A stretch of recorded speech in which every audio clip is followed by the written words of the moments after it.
let's talk about the movie industry. Yeah. Because there was something I wanted to bring up actually in all of this context, and it's the response we saw from the establishment and the left over Alec Baldwin and the shooting. Because I've gone off on the Alec Baldwin thing many a time.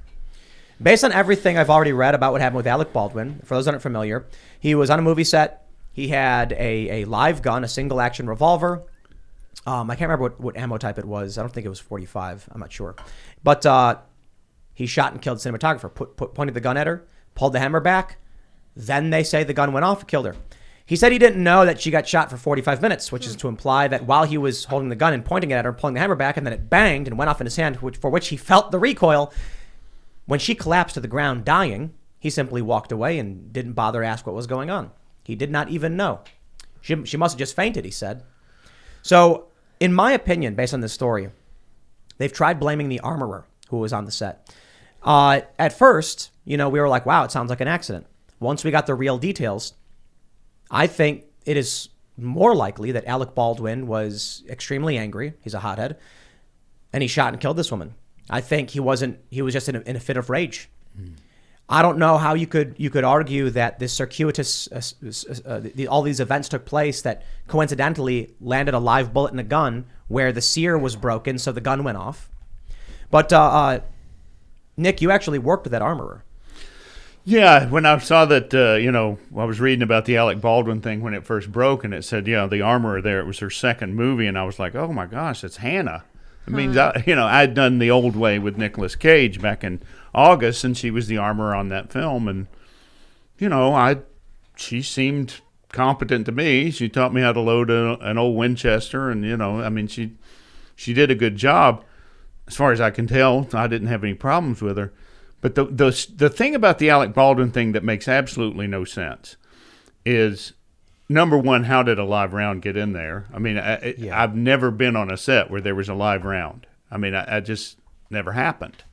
And the other thing that occurred to me, too, in reading the steps, he was handed the gun by a first AD who said, it's a cold gun. That's not how you do it. The armorer brings the gun to you, shows you everything that's in the gun. If you're firing the gun, the armorer will say, you have 2 rounds here, and they're blanks. You pull the trigger twice, and then it's done. There's no more bullets in the gun. So you know exactly what's in the gun at all times. And even if they say cut, they come and they take the gun away from you for 30 seconds. When the armorer brings the gun back, he does the same thing. He shows you every single time. I don't know how in the world, that happened with Alec Baldwin, with the first AD just handing him a gun, Alec Baldwin not looking in the gun, and then pulling the trigger. You worked with this Hannah, this armorer, and when you worked with her, she showed you the gun and explained to you the ammo, all that stuff, as you described. Yeah. Well, and the other thing that I read about the Alec Baldwin shooting is that Hannah, the armorer, was not in the room because SAG has these COVID restrictions and people have designations of A, B, or C. And if you're in the B group or the C group, you can't be indoors with people in the A group.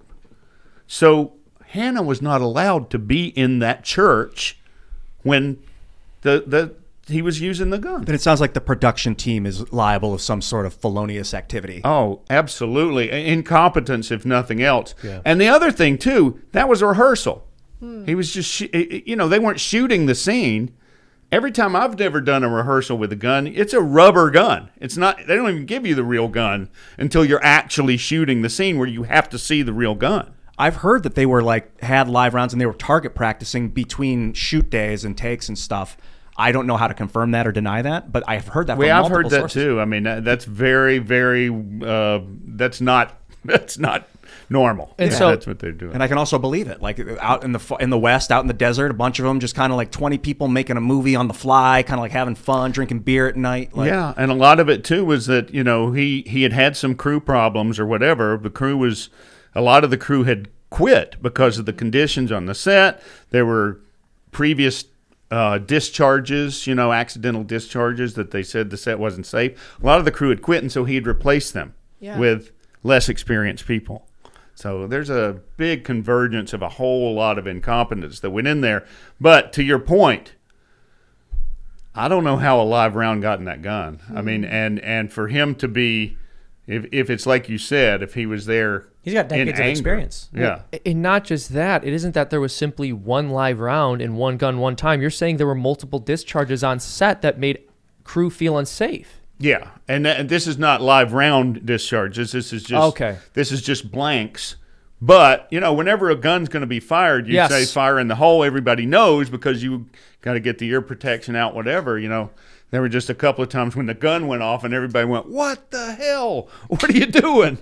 I was the one saying that I've heard that they were doing target practice with live rounds on set, and there were a mix of live rounds and dummy rounds, and I heard that too. I've been reading about it, and I don't know how to confirm or deny it, but I mean, come on, there was a live round on set, so... Well, sometimes they will, usually it's a different day, but if you're shooting, if you're shooting a lot in a movie, they will take you to a range and let you feel what the recoil is on a real gun, so that when you're acting and you're shooting blanks, you can act like, you're actually firing the real thing. So that happens, but that's usually if that happens, it's on a different day, and it's totally separate from, if they're just walking around back and, shooting some cans or something, that's not acceptable. The response we end up seeing, strangely, is tribal. People defending Alec Baldwin in the establishment left, people criticizing him in the anti-establishment right, and it seemingly has nothing to do with politics. Alec Baldwin is, Democrat, activist and all that stuff. Maybe that's a big reason. But what happened with Alec Baldwin is not political. Yet here we are. Well, I think the only thing people see as political is the aftermath of him getting away with it. And he's getting away with it because he's part of the left-wing establishment. That they don't want to go after him because... Just like you were saying earlier, the people in D.C. are going to be put in front of Democrat jurors who will convict them. Yeah. Alec Baldwin will never see a day in court. You think the people are like, I know he did it, and I know he's responsible, but I love his work so much that I don't want to put him in jail because I want to see another Alec Baldwin movie? He's not that great. He's not that good. I think it's a tribal I bet thing. he has zealous fans that are like, I'll follow him to hell and back. But what percentage of the population could that be? 0.000. Well, if you saw 80,000 people or something. If you saw Team America, World Police, Alec Baldwin is the greatest actor in the world. 100%. I like his work. Backdraft. Yeah. I saw his I've brother liked doing him. pretty good too. Beetlejuice. Yeah. Great movie. Yeah. Fantastic. I've liked him in certain things, yeah. Oh, yeah. His talent is undeniable, but also, that's not what this is about. No. And it should never be about. No. Took someone's Except life. in my case. Right, of course, yeah. It's all very talented. You're extremely talented. So, one question I'd like to ask, Nick, I'm curious, as you were working on this documentary, what was the most interesting thing you discovered? Well, when we went into it, the original title of the movie was The Trouble with Free Speech, because I saw this as like the government suppressing free speech and trying to keep these people from, deter these people from ever coming to Washington and making their voices heard again. But what we wound up discovering is that by talking to these people who had been visited by the FBI and the way they were being treated, and that was the most shocking thing. It's just like every story in this movie, you just can't believe that this is America. They are coming to these people's houses. These are people that have never been arrested for anything before in their lives. And they're 6 a.m., SWAT teams, 20 rifles, red dots on their chest, come out with your hands up, handcuffing their wives and daughters and breaking down doors. And it's real terrorist kind of Gestapo-like tactics. And as these stories started to pile up, I was just like, okay, this is the story we have to tell. This is what this movie's about. It's about how these people are being treated and why are they being treated that way. And so that, to realize that your government is intentionally terrorizing innocent people. Only one of the people that we interview ever went in the building, and those are the two twin 74-year-old grandmothers. Everybody else is outside, never went inside. So we started talking about how you had worked with the armor from the Alec Baldwin movie, Hannah. What's her name? I can't remember her last name. Gutierrez Reed. Yeah. So we mentioned you worked with her. You've been in TV shows and movies. How has it been trying to continue that career after making a documentary like this and voting for Trump and have they I can't imagine they're very happy with you. Well, no, but I've worked in the business long enough that I have friends who know who I am and hire me anyway, and sometimes it's not, I don't know. I still continue to get work here and there. It's not as much as it used to be. That may be because I'm old, or it may be because I'm a right-wing radical Republican insurrectionist, I don't know. But like I say, I have relationships that, sustain me to this day. And I'm also, at this point in my life, I'm really much more interested in pursuing movies that I want to make, that I want to have some control over. And I'm not so much interested in just like trying to get a job in somebody else's left-wing garbage. What are you working on now, or is there something you've worked on recently? Terror on the Prairie is a movie that's coming out with Gina Carano. That'll come out June 10th. That's the Daily Wire movie. Cool. But that's already done. I'm trying to put together some movies that a couple of narrative features that I wrote with a partner, Blake Ellis. One called Where I'm Bound, which is about gospel quartet music in the '60s. That's very sexy subject, and I'm also trying. There's another documentary I want to make about the 1972 Olympic men's basketball team that got screwed by the Russians. Oh wow!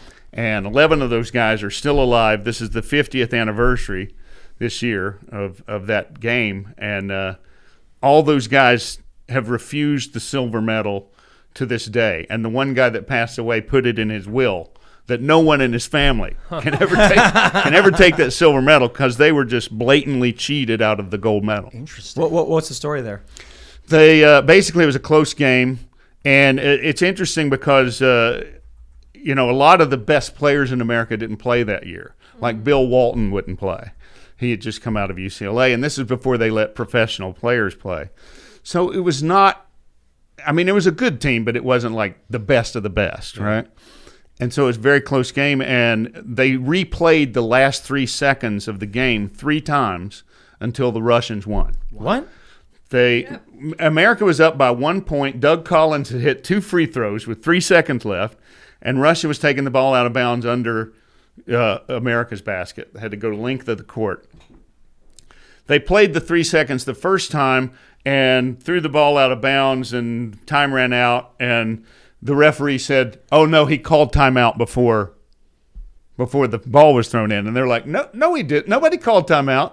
And then they did it again. They replayed that 3 seconds again, some other problem, and they had not to tell the whole story, but there were 5 judges that let them replay the 3 seconds a third time. And on the third time, they threw the ball the length of the court. The Russian center pushed the American out of bounds, caught the ball, and put it in, and They won by 1 point. Was it a Soviet judges, all 5 of them? It was 2 pro-Soviet judges and 2 pro-America judges, and the 5th judge was supposed to be this judge from Egypt who was pro-Western. But when the Israeli athletes were murdered 9 days before this game, Egypt pulled all their athletes out of the Olympics, and that judge was not there, and they put in another judge who was a Russian. Well, this is a good story. This is going to be a good movie. It's a great story. It really is. It's a great story because it's geopolitics. It's the Cold War. It's all that stuff, and also with the killing of the Israeli athletes at that Olympics, it's sort of that's kind of why this story got forgotten because it wasn't as important as that. What's a budget for a movie like that? Well, I see it as a 4-hour documentary. Yeah, I could probably make it about $1.5 million. I could probably do it. How does a person come across money like that to make a movie? Well, you gotta convince investors that you can make some money with it, and a lot of times with a movie like this, you pitch it to ESPN or you pitch it to Netflix. That's the easiest way. But to make it independently, you gotta, and that's what we've been trying to do because Netflix won't talk to me. Are you taking donations to produce the movie? We're not taking open donations. We're not. That's a complicated process. so we're trying to find, Do you investors. you spin up like a corporation that like owns the movie, and then that's people can. Yeah, like a LLC. Yeah, I just recently found out that's kind of how Hollywood works. Is when they make a movie, they make a corporation that owns the movie, and then they can give like people percentages of that corporation Right. that work on that movie. And every movie kind of has to have its own company, right? Mm-hmm. So yeah, but it's I have some people interested, and that's something that I would really like to do soon. Have you done anything with crypto? See, I'm old. I don't even know what crypto is. Who When knows? you're talking about crypto, I go, I I'm don't like, really crypto's our know. savior. Oh, actually, crypto's our tracking mechanism. I don't. Yeah. It's I the don't evolution know. of digital currency. I have no. Literally, when you guys were talking about crypto before, I was like, okay, I have nothing to add. I don't know. I don't even know what it is. It's like an immutable ledger. Is the difference between that and banking? Is that there's an online ledger that supposedly can't be tampered with, so you can Right. everything's there for view. Right. And Decentralized digital banking. Right. And stores of value, different cryptocurrencies have different characteristics, so they're easier, harder to move. And then sometimes you get into it where certain types of crypto can do things. Like on a certain network, you can give someone one, and it'll give you 1,000 views on the network. Or so that they're called smart contracts that they can build in so that they actually do things instead of just being like bland currency. Well, like, how do you buy stuff with it? Give it to somebody. You got to sell it usually for dollars on Coinbase or something like that, or you can trade it to someone that wants to take it for currency. It's as simple as this. I would like those glasses, sir, and I'll give you a rock for it. Okay. So if I've got an account with 5 crypto in it, I could be like, hey, that jacket's mighty fine. I'll give you a crypto for it. You know, I just generic. I'll say Ethereum, and then you'll be like, okay, and then I just text it to you. Just whoosh. And then how do I? But like, can I And it take goes into your that to account. the 7-Eleven and buy gas with it? No, you move it over to your wallet on this website called Coinbase.com or something like that, and then they'll buy your Ethereum and give you dollars, and it'll direct deposit it into your bank account But, after like a day or something. Soon, probably in the next 5-10 years, you will be able to go to 7-Eleven and use crypto. Costa Rica just named Bitcoin their national currency. Costa El Rica- Salvador. yeah, El Salvador. Really? Yeah, so they're a crypto economy now, and it's been really great for their standard of living. No Because kidding. Bitcoin is there's only so many, so it's you can't print more. It's mined through a complicated process, and there's only so many that can exist, which means after a long enough period of time, the value can only go up because the amount of Bitcoin can only go down. Thanks for checking out this segment from the Timcast IRL podcast. If you want to watch live, you can check out this channel Monday through Friday at 8 p.m. Now, don't forget to smash that like button, subscribe to this channel, and if you want more unfiltered and uncensored content with all of these guests, go to timcast.com and become a member. All of these guests you know and love in exclusive segments on our website where we are unrestricted in what we talk about, so you'll definitely not want to miss it. Thanks for hanging out. We'll see you all next time.